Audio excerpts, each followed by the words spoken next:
نحمده ونصلي على رسوله الكريم اما بعد فاعوذ بالله من الشيطان الرجيم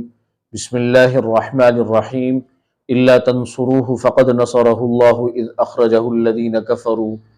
ثاني اثنين اذ هما في الغار اذ يقول لصاحبه لا تحزن ان الله معنا صدق اللہ العظیم۔ الا تنصروه، اگر تم رسول کی مدد نہ کرو گے،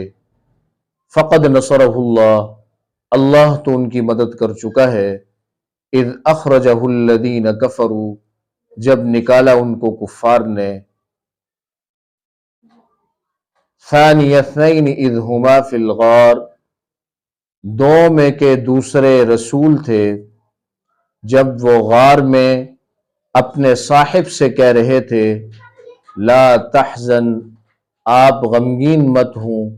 ان اللہ معنا، اللہ ہمارے ساتھ۔ اس آیت کریمہ پر اگر ہم غور کریں تو یہ آیت کریمہ بہت اہمیت کی حامل اس معنی میں کہ اس آیت کریمہ میں صاحب الرسول، خلیفۃ الرسول سیدنا صدیق اکبر رضی اللہ تعالیٰ عنہ کی فضیلت، مرتبہ اور مقام کو اجاگر کیا گیا ہے۔ اس آیت کریمہ میں تین لفظ بہت اہم ہیں۔ پہلا لفظ ثانی اثنین، دو میں سے دوسرا، یہ لفظ ثانی اثنین ایک ہے۔ اسی ایک لفظ سے نبی علیہ الصلوۃ والسلام بھی مراد ہیں اور اسی لفظ سے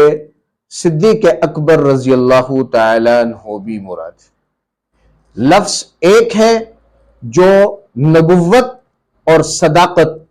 دونوں کو بیان کر رہا ہے، نبی کو بھی بیان کر رہا ہے، صدیق اکبر رضی اللہ تعالیٰ عنہ کو بھی بیان کر رہا ہے۔ اور دوسرا لفظ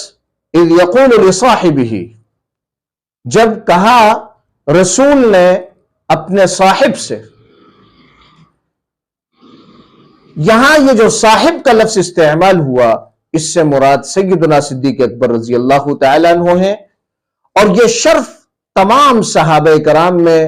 صرف سیدنا صدیق اکبر رضی اللہ تعالیٰ عنہ کو حاصل ہے کہ آپ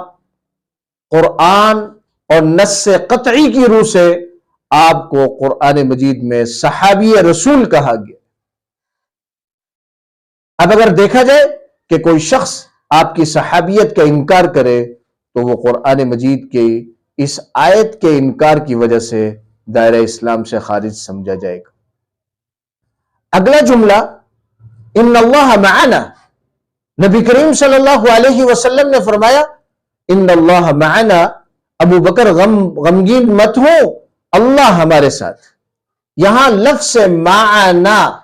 یہ جو لفظ ہے، یہ جو خداوندی معیت ہے، یہ جس طرح رسول کے ساتھ ہے اسی طرح جناب صدیق اکبر رضی اللہ تعالیٰ عنہ کے ساتھ۔ لفظ ایک ہے، وہ معنا یعنی معیت خداوندی، اور یہ معیت خداوندی جس طرح رسول کے ساتھ ہے اسی طرح صدیق اکبر رضی اللہ تعالیٰ عنہ کے ساتھ ہے۔ چنانچہ تفسیر مظہری میں قاضی ثناء اللہ پانی پتی رحمہ اللہ مرزا جان جانا رحمہ اللہ کا قول نقل کرتے ہیں، وہ فرماتے ہیں کہ ان اللہ معنا میں اللہ رب العزت نے صدیق اکبر رضی اللہ تعالیٰ عنہ کی افضلیت کو بیان کیا ہے کہ یہ صرف آپ کا ترہ امتیاز ہے کہ اللہ رب العزت نے نبی کے ساتھ نص قطعی کے ذریعے نبی کے ساتھ جو معیت خداوندی ہے اسی معیت خداوندی کو صدیق اکبر رضی اللہ تعالیٰ عنہ کے ساتھ بھی اللہ نے ثابت کیا۔ اس افضلیت کا اگر کوئی انکار کرتا ہے، کوئی شخص اس بات کا قائل ہوتا ہے کہ وہ ابو بکر رضی اللہ تعالیٰ عنہ کو تمام صحابہ کرام میں افضل نہ سمجھے تو وہ بھی قرآن مجید کی اس آیت کا انکار کرنے والا ہے۔ میرے عزیز ہم سفر ساتھیوں، ہمیں چاہیے کہ ہم قرآن سے اپنا تعلق جوڑیں، صحابہ کرام رضوان اللہ تعالیٰ علیہ مجمعین سے اپنا تعلق جوڑیں، تاکہ ہمارا زندگی کا یہ سفر خوبصورت بنے اور آخرت کے سفر کی تیاری ہو سکے۔ اللہ تبارک و تعالیٰ سے دعا ہے کہ اللہ رب العزت ہمیں جناب صدیق اکبر رضی اللہ تعالیٰ عنہ کے فضائل، مناقب سن کر، سمجھ کر عمل کرنے کی اور ان کے نقش قدم پر چلنے کی توفیق عطا فرمائے۔ وآخر دعوانا ان الحمد للہ رب العالمین۔